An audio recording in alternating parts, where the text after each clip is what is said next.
again. I recently bought a new microwave, and well, new is a bit of an overstatement because this thing is really old. And yeah, the reason why I bought it, well, I have one of these Siemens ovens which has like a built-in microwave and everything, and this thing is pretty bad. You can, for example, do popcorn, heating stuff is a real pain. You have to remove everything inside the oven every single time you want to use the microwave properly, and it's just annoying. Now, for those who have opened up microwaves before, they'll notice that some components are missing. And the reason why they're missing is, well, yesterday I was making some really nice pumpkin pie for the first time ever. I never had pumpkin pie before, and it's really good. So, I of course used the microwave to cook the pumpkin so it can peel it easily. And that worked really well, until the point where the microwave all of a sudden just decided to switch off, and that was it. It never turned back on anymore. At first I thought, hey, well, that's a typical thermal protection thing. You have a bunch of thermal switches inside the microwave oven. There are some on the case, some on the magnetron, some even on the transformer, and so on and so forth. But that wasn't the case. All the thermal switches that belong inside of this microwave were fine. All of them showed continuity, none of them were open, but checking out the fuse that's down here showed something else. The fuse had blown. Well, why is that? Well, that's also why some stuff in here is missing, like, for example, the magnetron, which is this thing, scary thing here. It's a bit of an odd magnetron because you don't have any visible magnets inside of it. Usually a magnetron will look something like that. And that's why I'm a bit confused, because the construction is really quite different. But okay, it's an older microwave, so of course it's gonna be like different. And I thought, well, it's probably just gonna be a magnetron. I'm just gonna put in a different one, and that's gonna be fine. But it turned out that it actually wasn't a magnetron. I'm pretty sure the magnetron is fine. I haven't tested it yet. But there's another fault, and that is this higher voltage microwave capacitor. It's already discharged, so I can handle it without any issues. These things tend to fail short circuit. So what we essentially have is we have a high voltage transformer output going into this big capacitor here, and one of the leads, like the output, is actually connected to ground through a diode.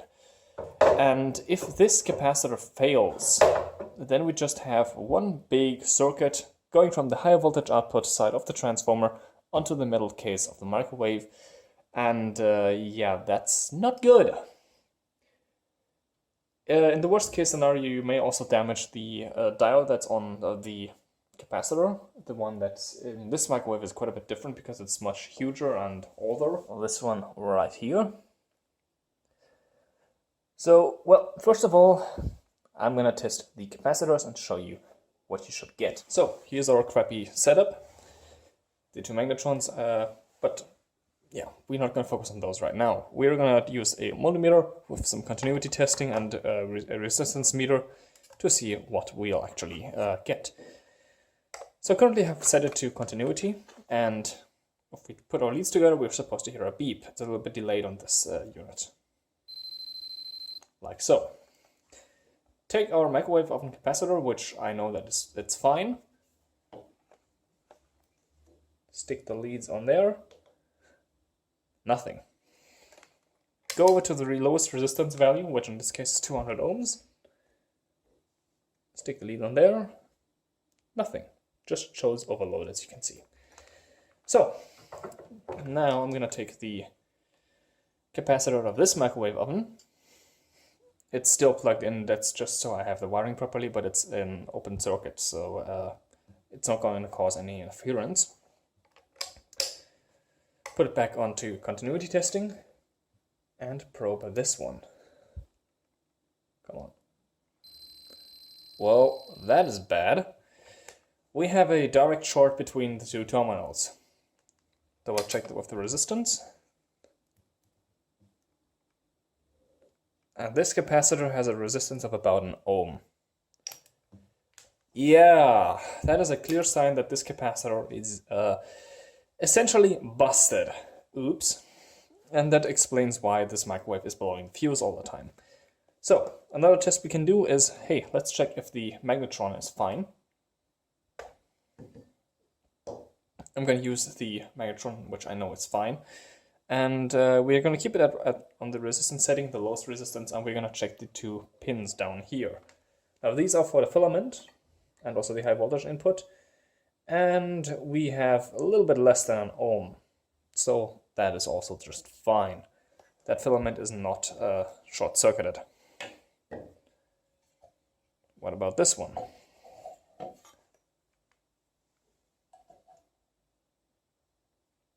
Essentially the same value, half an ohm. So another test you can do is checking if there is any continuity between the case of this magnetron and the 2 pins that are in here.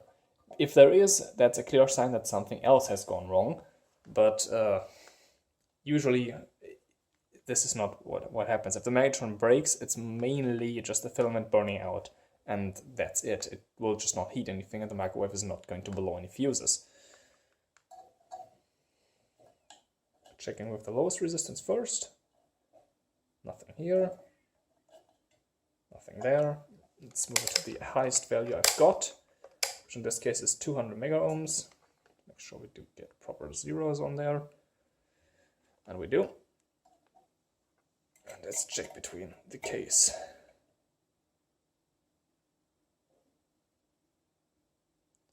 It's gonna take a while. And it's just showing overload again now. Check the other side. Still overload. Take the other magnetron.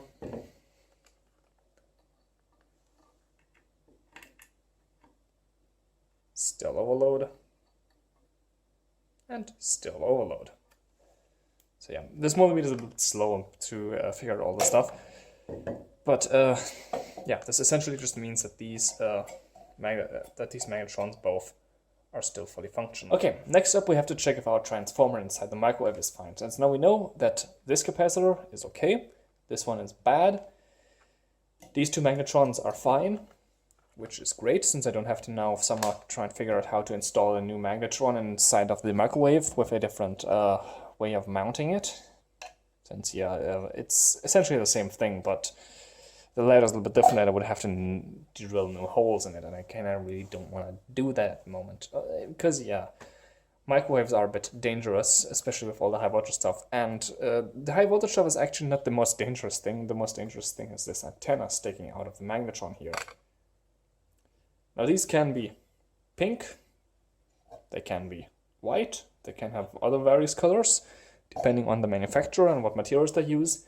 But what can be is that some of these may contain beryllium. And if you manage to break this antenna, it's going to cause a lot of beryllium dust. And if you inhale that dust, well, then you're going to die from cancer. So, yeah, don't mess around with microwave ovens if you don't know what you're doing, and you have to be really, really careful with everything. Make sure all the high voltage capacitors are discharged. For that, you can just use an insulated screwdriver and short out the pins. Or if you have the possibility, just discharge them with a resistor. That works the best. Since if this thing is fully charged and you're just going to short out with a resistor, there's going to be a loud bang. So, this big chunk of iron in here is our transformer. I want to check if this thing is still fine. Now, since I don't know the exact resistance values for this transformer, I'm just going to use a different transformer out of another microwave oven just to see what the values are. These things are really, really heavy. So, essentially the same thing, that the transformers are usually always exactly the same. There's no real big difference between them. Set to the lowest ohms value, and let's check the primary winding, which are these 2 big pins on the outside of the big coil, and we have about 2 ohms. Now this is a transformer which is for a 230 volt grid. The value you may get if you're in like America or somewhere else and you use different voltages, like 120 volts AC, then these values are going to be different, since this is a 220 volt transformer, and yeah, this thing would not work on a 120 volt grid. The output voltage of it would be way too low. So let's check the transformer inside the microwave. Just gonna stick the 2 pins in here, and that's pretty much the same value. So now we go to the more dangerous part, which is the high voltage output. That is this big section up here that's wrapped in paper and epoxy, just to make sure that there's no arcing or anything. Now this is a little bit difficult to measure because the companies that manufacture these microwave transformers usually go a little bit overboard and essentially just dump this entire thing in epoxy, and it's a bit hard to make contact there. But we have one output, which is over here, and we need to attach this to the ground of the microwave, or if we can, attach it to the ground of the transformer. Now, thanks to the epoxy, it's really difficult to get a proper contact, but we have about 117 ohms. So this is fine. I was using this transformer as a Jacob's ladder, and well, essentially adding the capacitor with the diode in there could actually double the voltage and give me 4000 volts instead of 2000. So let's get back to our microwave. We have to make sure that this transformer still has somewhat the same resistance, just to make sure that this transformer hasn't accidentally blown out, since, well, the windings in there are fairly thin. They can handle quite a bit of current, but still. Just attach one lead to ground and attach one to the high voltage output. And, oh, come on.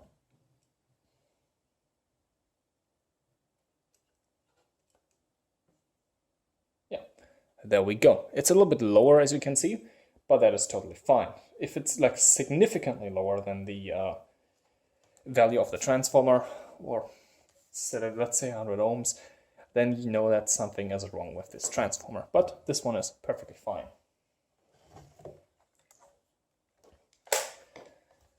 Now, this microwave also has some reefer capacitors, which are in here. These filter the mains input voltage. These things usually tend to crack and explode at some random point because of these things age, and replacing them at some point would be a good idea, because otherwise you're just going to have a really nice and big smoke show and trip the circuit breaker in your house. These capacitors are pretty shit, but they do what they're supposed to do, and that is, of course, filter the mains input voltage. But yeah, I'm not going to do that for now. I'm just going to leave those as they are, but I'm going to note down which values they are, buy some, and replace them when I have them, because this is... so far they're working fine, and I just don't really want to deal with them at the moment. So, back to the capacitor. Now you have to know the wiring of this capacitor, which is a little bit tricky. We have one high voltage input, which goes to the transformer over here, and we have an output, which goes to the magnetron. Usually the diode would go on there as well and connect to ground. And this is essentially used as a voltage doubler. So instead of around 2000 volts, we get around 4000 volts to drive our magnetron, which is here. But before I'm actually going to put in the new capacitor, I have to check if the diode is still fine. Since if this thing goes into short circuit, all that energy out of this huge high voltage transformer is going to go through this single diode. But you would just say, oh well, hey, just use the diode setting on your multimeter and you'll be fine. Well, let's do that and see what happens.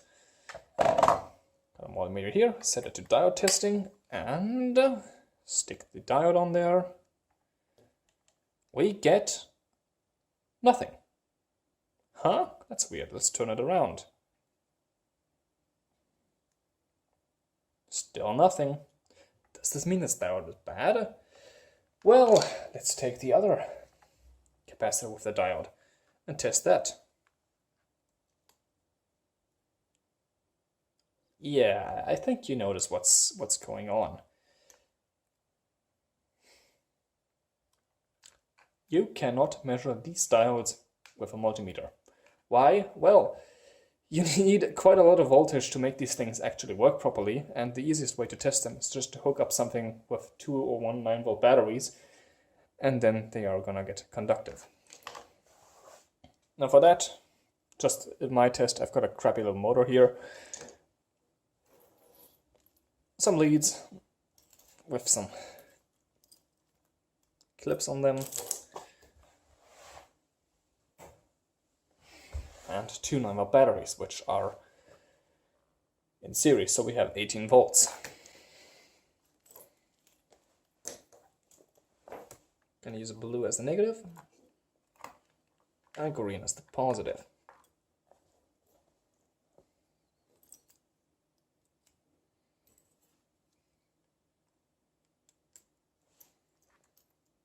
Stick those onto the motor and surprise, surprise, the motor works just fine. So let's stick this motor onto one of the clips, to one of the diode, hold it against it.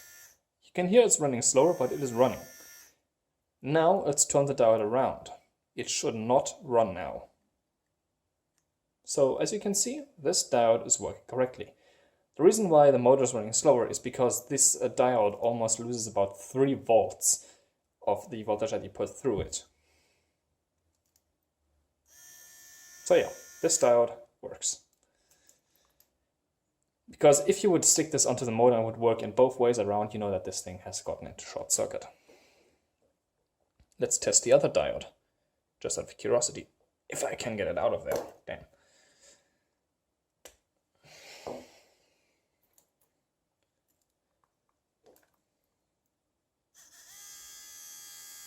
This one has a slightly higher voltage throughput, but that is totally going to be expected since these are two completely different microwave oven diodes.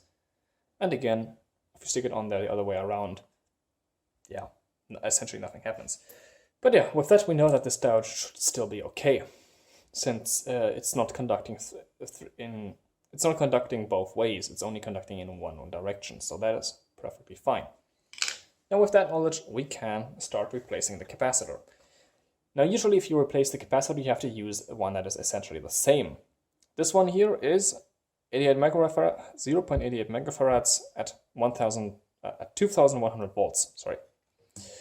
This one, on the other hand, is 0.95 microfarads at 2000 volts. Not exactly the same, but I really don't have another capacitor at the moment, so this essentially has to do. And checking various forums online reveals that, well, it should still work just fine. It's just that the capacitor is slightly different.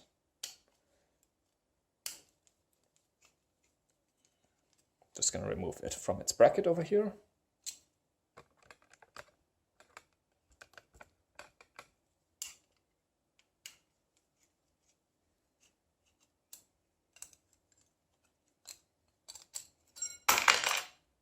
Yeah, didn't want to do it like that, but now I did. Now it's easier if you stick it the way around that you can actually read the label from the outside, since this bracket goes inside like that. Attaching it like this, it's going to be good, since you'll still be able to read those values from opening the microwave up without having to actually disassemble anything.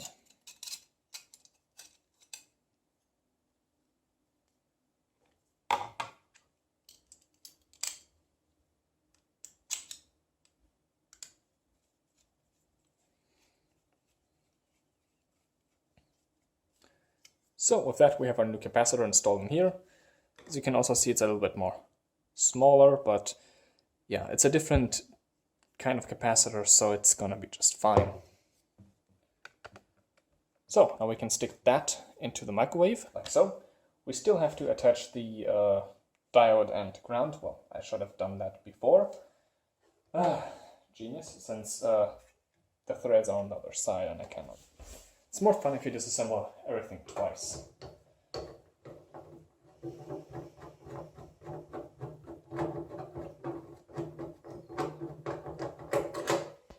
So here we go. That's a capacitor, that's a diode. The diode goes on the output and connects to ground, like so. Well, not really. There's no really input and output, but yeah. And that's why the reason why you have to actually, on some microwaves, do this before you actually put it in. Then there's one ground lead somewhere in here. The microwave is unplugged, so don't worry about it. Me messing around in here.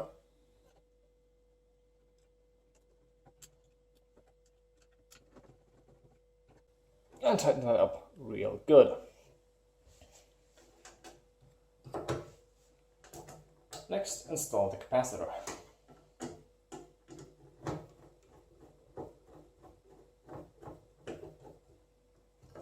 Like so. So now we have to essentially do the same wiring we had before. We have one tap from the high voltage output of the transformer going to the capacitor over there, which is this one here. If I can get it out.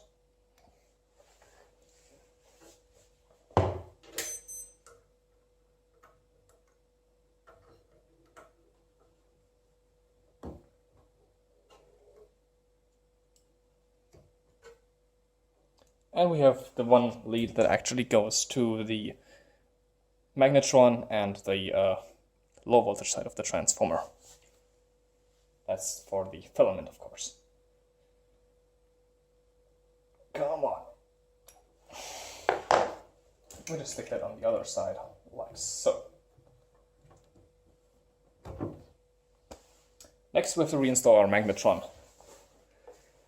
Now I have to attach some stuff back onto this thing, since there were some plastic pieces of the enclosure that actually hold this thing on. So, jump cut. And here everything is wired up correctly, but the magnetron is also reassembled in its plastic enclosure and whatever. So that's fine, but I'm just going to clean up this section here, since yeah, the previous owner wasn't really that nice with the microwave, and it looked quite disgusting, and it doesn't smell good, since apparently the guy also lied and said this was a non-smoker household and this thing stinks. So yeah, the guy was definitely a smoker. And well, cleaning up is also going to get rid of the awful smell. Alright, that's already much better, but didn't do a huge improvement. Well, anyways, let's put this thing back together. You have to be kind of careful when you insert this thing back into the microwave. There was no reason to actually remove it from the microwave, but since I thought that this was going to be the part that's broken, I removed that at first. Stick it back in, line it up with the hole of the channel where the microwaves actually go before they go into the microwave, into the chamber where you heat your food. Come on. Just there's so much stuff in the way. This is making it really challenging and difficult.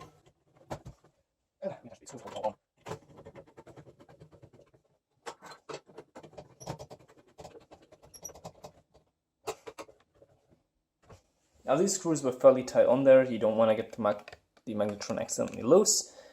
So they're really tight now as well. I'm not going to use a torque and shot this, like, come on, really, it's a microwave. It's not a scooter. Put the fan back where it's supposed to go.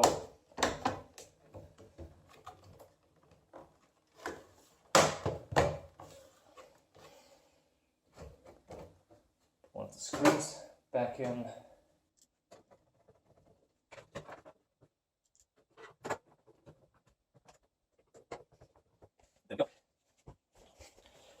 So now we have to redo the wiring again. We have these two leads which go to that thermal cutoff switch up here. If the magnetron for whatever reason gets too hot, this thing is going to activate and break the circuit, just to turn the thing off and prevent it from overheating.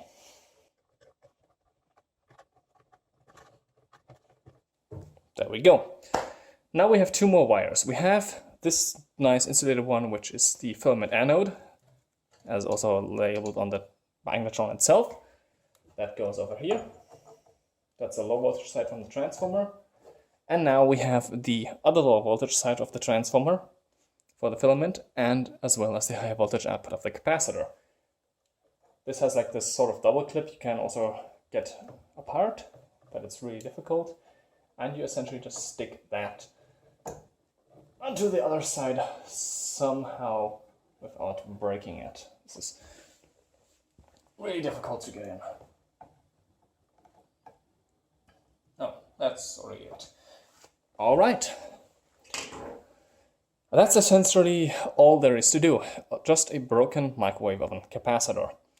So, let's have another overlook. I'm gonna clean this thing out before I'm actually gonna put it back together and put it back into proper use. Even though this is not the correct capacitor, like 100% correct, it should at least still work.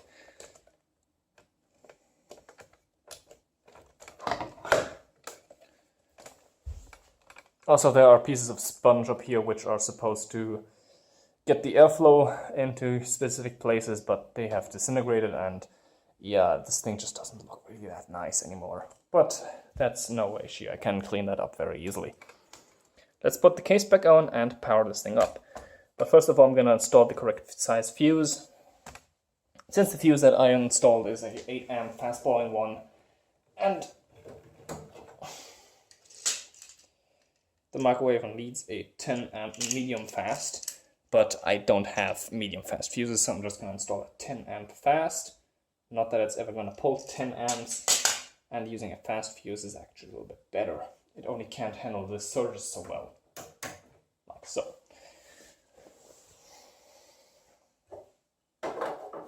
A few more pieces, like this plastic cover that serves no purpose.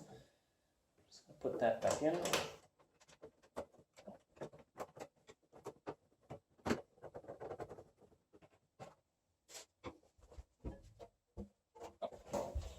By the way, I just found the circuit diagram for this microwave oven right here. And yeah, pretty simple and straightforward.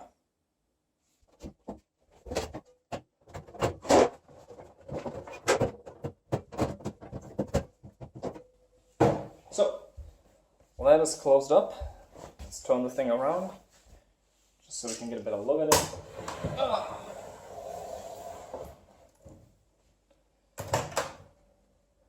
I've got a bowl with some water in there. And, well, let's plug the thing in and power it up. See what we get. This is a bit scary, honestly, but okay. Well, it didn't blow the fuse anymore. Let's see what happens if we run it for maybe a minute.